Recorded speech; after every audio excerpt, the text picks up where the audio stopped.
இன்னைக்கு நான் எங்க இருக்கேன்னா திருவள்ளூர்ல இருக்கேன். இங்க அம்மாஜி தர்கா 22 பெண்களுடைய சமாதி ஒரே இடத்துல அமைதியா இருக்கும். ஒரு பக்கா கிராமம். இங்க வர்றது, இந்த தெய்வத்தை வணங்குறது, வணங்கிட்டு போறது, நடக்கிறது, நடக்காம போறது எல்லாமே இறைவனுடைய சித்தம். முயற்சி பண்ணிட்டே இருக்கணும்.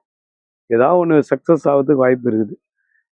பொதுவா நான் இந்த அம்மாஜி தர்காவுக்கு வர்றதுக்கு மெயின் காரணம் வெளிநாட்டு மக்களுக்காக வருவேன். அவங்களுடைய பிரார்த்தனைக்கு இங்க வந்து தேங்காய் வச்சுட்டு இந்த சில சடங்குகள்லாம் பண்ணிட்டு போனோம்னா அப்படியே நடக்கிறதுக்கு வாய்ப்பு இருக்குது. போன முறை 60 பேருக்கு வந்தேன் போன வருஷம். கிட்டத்தட்ட ஒரு 50 பேருக்கு அப்படியே சக்ஸஸ் ஆச்சு. நீங்கள் எதுவுமே செய்ய வேண்டியதில்லை. இந்த அம்மா கிட்ட வந்து வச்சுட்டு போனாலே முடிஞ்சிச்சு. பிரார்த்தனைகள் நிறைவேறுவதற்கு வாய்ப்பு உண்டு.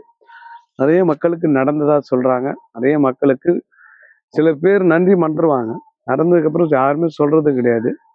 இந்த தர்காவுக்கு வர்றது, இந்த தெய்வத்தை வணங்குறது எல்லாமே இறைவனுடைய ஏற்பாடு.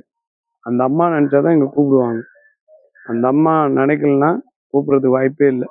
உள்ள நுழைஞ்ச உடனே ரோஜா பூவோட வாடை வரும், சந்தன வாடை வரும். இதுதான் அந்த அம்மா இருக்கிறதுக்கு உண்டான சில அறிகுறி.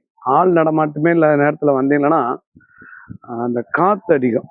காற்று இந்த இலைகள்லாம் ஆடுறது, நான் இருக்கேன் அப்படின்றத உணர வைப்பாங்க. அப்படியாப்பட்ட ஒரு சக்தி வாய்ந்த ஒரு தெய்வம் இந்த அம்மாஜி தர்கா.